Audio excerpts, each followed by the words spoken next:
Well, hello and good morning, or afternoon, or evening, or night, whenever you're seeing this. Today's footage, I figured we would go over some progress. So we started the year with the skeleton of the spare room built and a lot of mud. We took advantage of a friend who bought a property and had a bunch of river rock for the landscaping that they wanted to get rid of, so we went and helped them clean all of the landscape up and throw down some wood chips, and we were able to thereby take advantage of that rock to make a much less muddy area as I continue to work on the spare room. And the progress has been admittedly slower than we would like. However, it is definitely progressing and has been a really awesome project to work on. In that last picture, I was kind of showing the beginning of the siding and battens, but I was also inadvertently showing that there is no there's a foam strip that you're normally supposed to put under the roofing material to fill the gaps in the ridges, and we're actually not using that because we are going to be using spray foam, which will automatically fill that space. And because we're doing a closed self spray foam, it'll actually create a sealed envelope.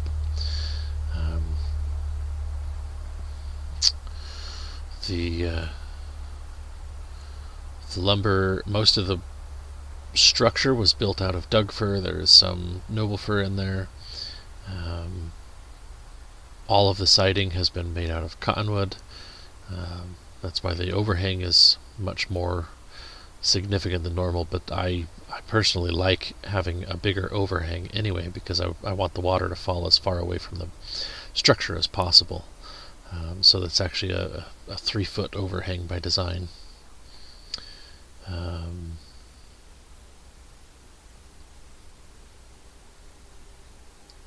And yeah, it's just been a good progress to get some experience building the actual house type structure, and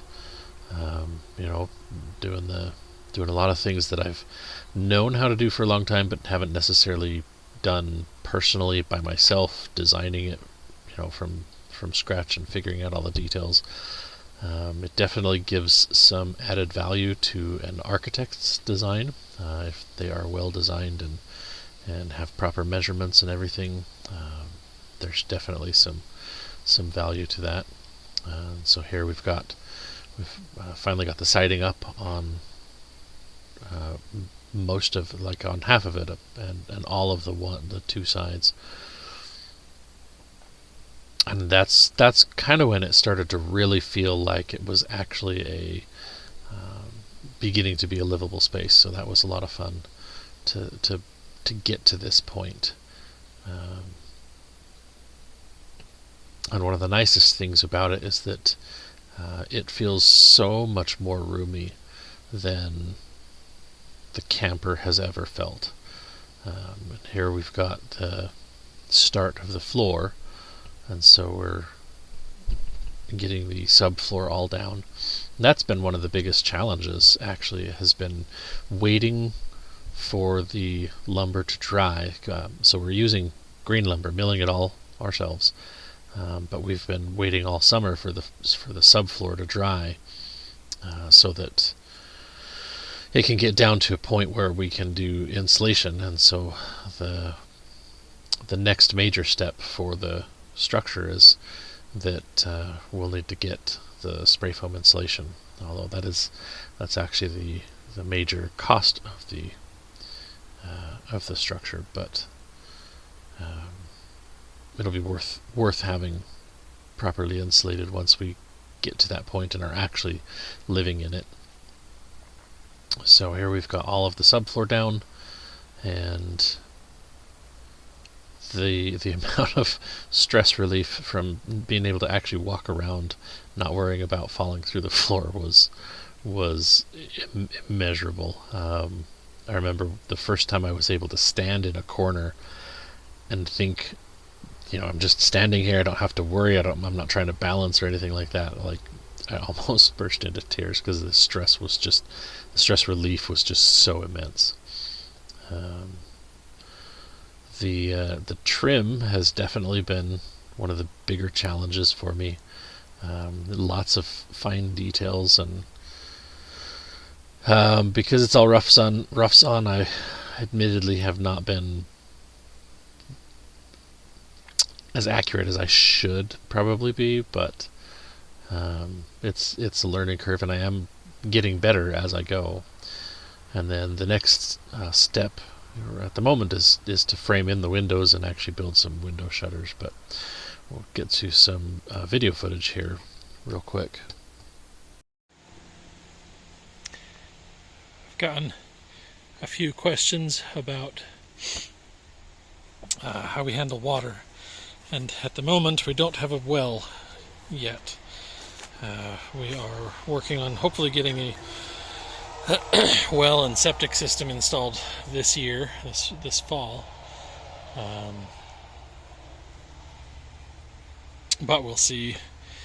That's the goal. We currently have amazing neighbors that have been letting us use their secondary well and their secondary power, actually. But it's time to make sure. We're working on getting off their property. But this is our summer / all year until it freezes setup. We have a well pump, and then we have a supply of 2 IBC totes. These were both from a cow farm that receives iodine, and that's why the one of them is tainted brown. But they're both food grade and never had chemicals in them, which is kind of an important thing apparently, because a lot of the times you get them and they've had chemicals.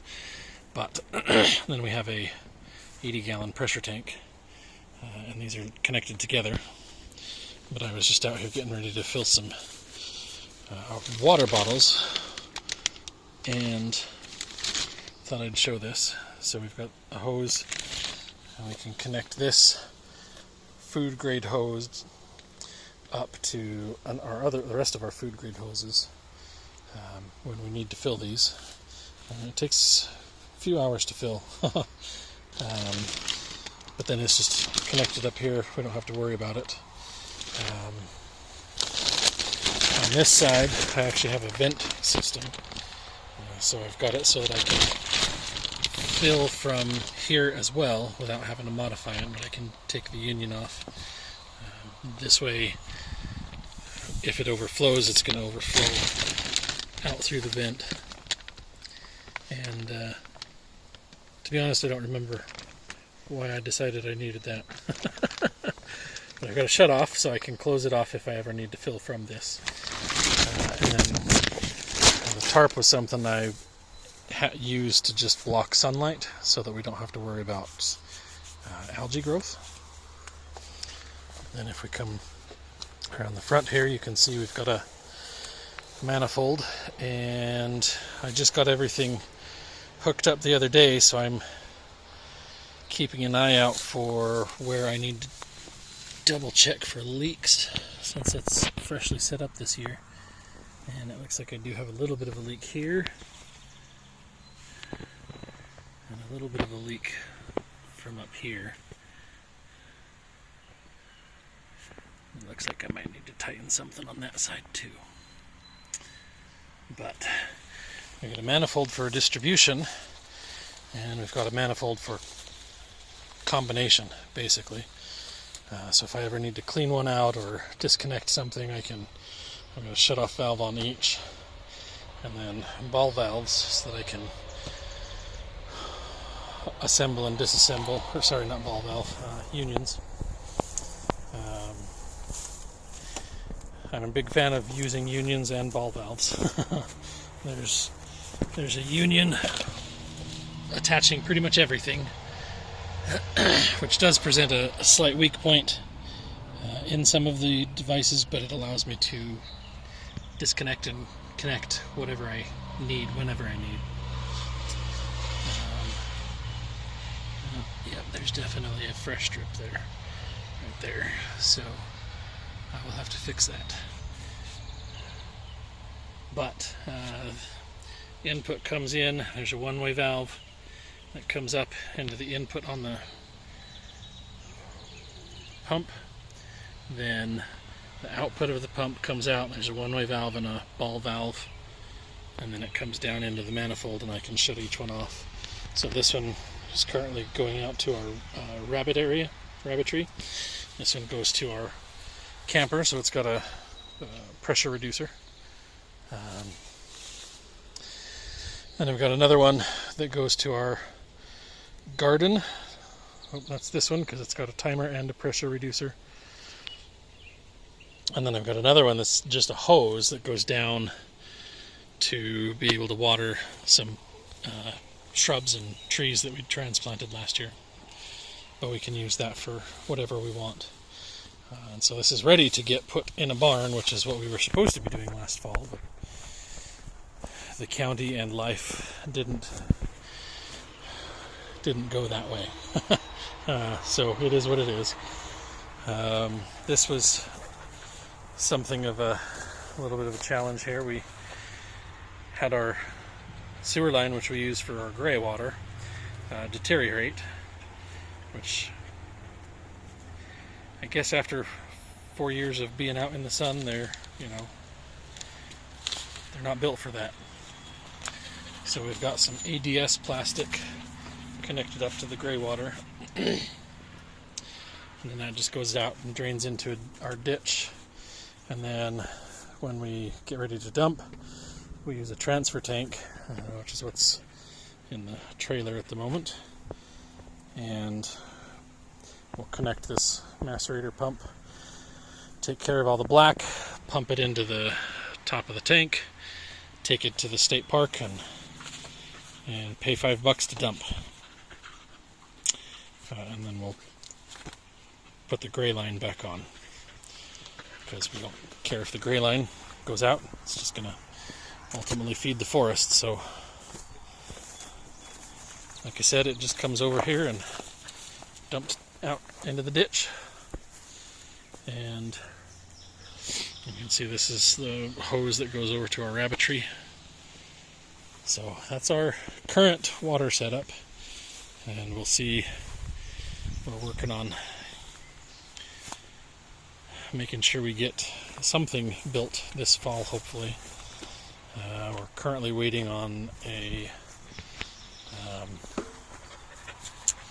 engineer to redraw and approve the barn plans, because apparently Lewis County requires that they be approved and drawn by a Washington licensed engineer, and will not accept them if they are drawn by a Michigan licensed engineer, because apparently Michigan licensed engineers don't know what they're doing, or somehow magically don't understand what snow loads are, which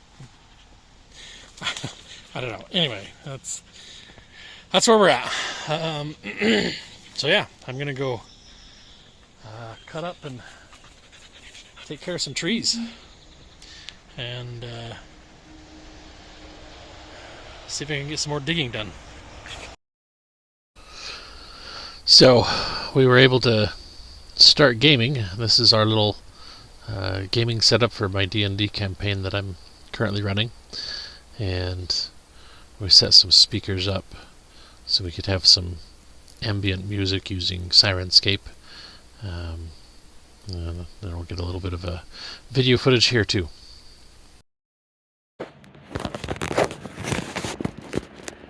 So we had our first entertaining out here in the spare room.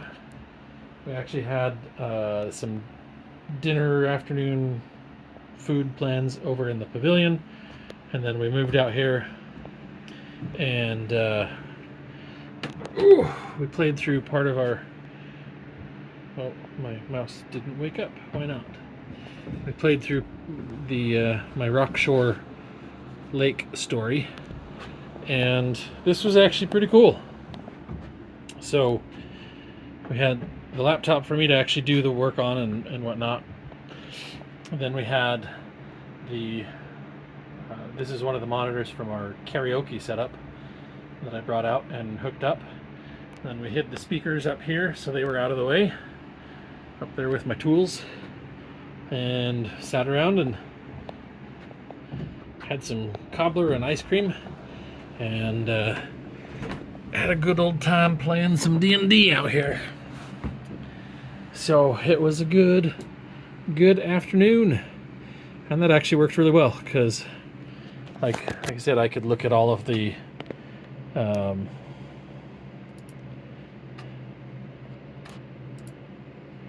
map details. So I've got little markers and notes on this version of the map, and then I could have their version of the map on the other screen, where I could like move the icons on a layer and be able to, you know, do different stuff. I think the next step for this type of thing will be to actually get the maps uploaded to a Roll20 type thing, or I have a copy of Foundry VTT, so maybe I just need to set that up on the computer, and then I could actually have the map over there on Foundry and have actual tokens and effects and things. But I was just using Sirenscape for the sound effects and background noises, and that actually worked really well to have them up here, because then it kind of echoed off the ceiling and was loud enough that we could all hear it and enjoy it, but then like not overbearing, so we could still be down here and talk and whatnot. So yeah, that was definitely a good evening of gaming.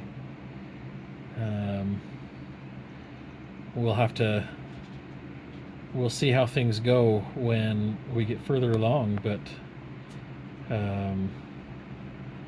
this is definitely going to be something we'll have to work out how to handle and how to do in the future, because it worked really well. It was like 87 degrees today, but because the spare room trailer here is pretty much constantly in the shade, it stayed actually really cool.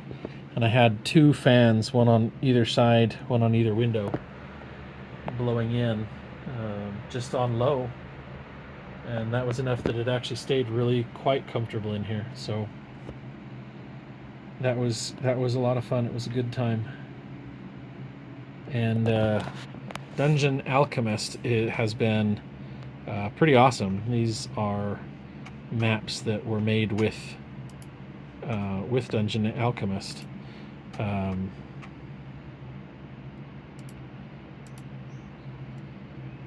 So this is one of my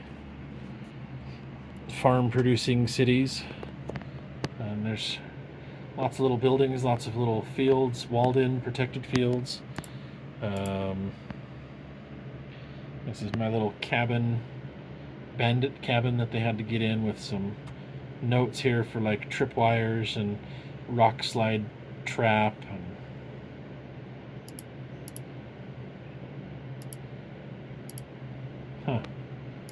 that's odd. All the other images don't want to load for some reason. Oh, because it's too large of an image for photo viewer. Oh well. Anyway,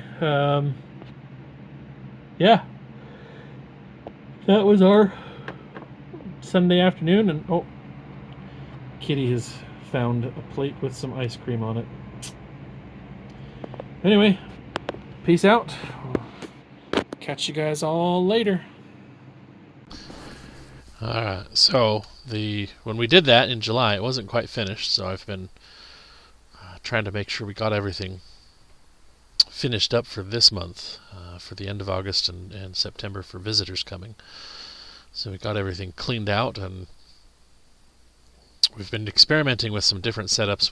We've got 2 cots and an air mattress and a foam pad and a IntelliGel mattress topper. So we've been trying to figure out the best way to get a bed set up. But we've had a couple of friends stay in here now, and we've had my daughter with her infant and her husband. They spent about a week in here with us, and then we had my brother out here with us as well. We ended up having to board the windows up because we learned that friends coming from Utah, family coming from Utah, when it's a 40 plus degree difference during the day and a 30ish degree difference at night, we're accustomed to it. So when we had our friends from Renton out here staying, they didn't have any troubles because they're used to this weather, but it was pretty cold for our family that was visiting. But we definitely built some fires, and this was a cool picture of some just smoke billowing out the end of a tube, and that tube ended up with this image, which I kind of feel like is like the entrance to a dragon lair castle or something. But one of the fun games that we played while my daughter was here was a game called Galaxy Trucker. And this is a unique game. You've got a communal pile of chips of different types of pieces that you build your ship out of, and the goal is that you're transporting the tools that you need for a colony on the outer edges of the galaxy to be able to use those to just build your ship. And so you try and build the best ship you can with some cannons and some thrusters and some cargo and some battery energy storage and some passenger spaces and whatever. And then you've got a bunch of different random cards that you deal with and see if you can handle traveling through space. You're going to get attacked by some pirates, and you're going to come across some abandoned ships that you can recover for more goods, or you might have some planets that you land on for trading goods. And anyway, it's a fun game, and fairly simple. I mean, it takes a little bit to get the hang of it, but once you do, the gameplay itself is pretty simple. So what we're looking at here is actually one of the ships that I had built, and the card there in the center is it's called a combat zone. The first step is that if you don't have enough people, then you lose 4 goods. And the second step is that if you don't have enough cannons, then you lose 4 goods. And then the third step is that you take cannon fire, weapons fire from the different directions that are indicated, and then the small cannon fire.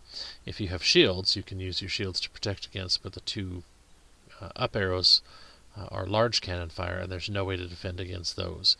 So whatever they hit is destroyed.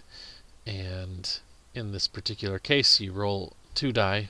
One determines your side value, one determines your,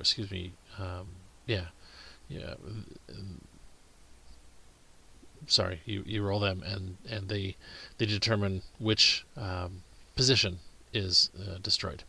And so in this case, a 9 was destroyed. So if you look across the bottom of the ship, you've got the 9 column there. That means that is going to come up that row and destroy my cannon. So you simply remove that from the board. You actually put it in a discarded parts pile, and there's a penalty for that. So now I've removed that piece from the board, and the next roll was also a 9. So the next cannon fire actually comes up and destroys the passenger compartment right there, which means anything attached to that floats off into space. So I lose some battery storage, 4 different cannons, and some cargo storage, along with the destroyed um, passenger space, which means that my very functional, very operational ship now looks like this, which is a fairly painful loss. The entire right wing of this ship is just gone, so that's a lot of defensive capability there that's taken away.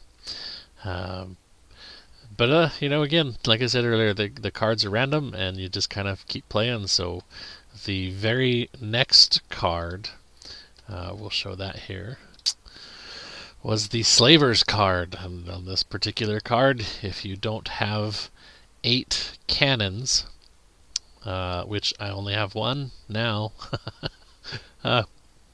you end up losing 5 people, and I only had 5 people. So I no longer have any people on my ship, and therefore I end the game, or end this round, which each of the little boxes on the board is actually cargo goods that I've picked up. And I think this was actually the last card, or it was like the second or third or something. It was really close to the end of the round to actually arriving at the destination. But the not having any passengers anymore means that your ship becomes afloat, and you don't get to enjoy the rewards of colonizing. So that was a pretty rough game. And since these cards actually apply to everybody, my daughter's ship actually had very similar suffering. So, as you can see on the right side of her board, she has lost her entire right wing also. She only had 5 passengers, so she also became adrift. But we also had the challenge at one point where she had a damage from sabotage, I think, if I remember correctly. And so the tile that she's pointing at is the one that was destroyed because of the sabotage. And if your ship connections are lost, anything like I mentioned earlier connected to that, so you'll notice the energy compartment above that comes down and connects to that thruster, and then that thruster connects to the left, and then everything above that is all connected there. So losing that particular thruster left her ship even more crippled. But such is space travel. It's a fun game. We played several different games, and we mostly spent a good amount of time just relaxing and exploring the property, showing them around. It was just really good to have them come out and visit. So now that we have the spare room usable, that's been it's been a godsend. Being cramped up in a camper trailer is definitely something that gets old. So, but that's where we'll end things for today. As always, thank you for your time, for watching, and God bless you and yours. Hopefully you're able to stay safe and healthy out there.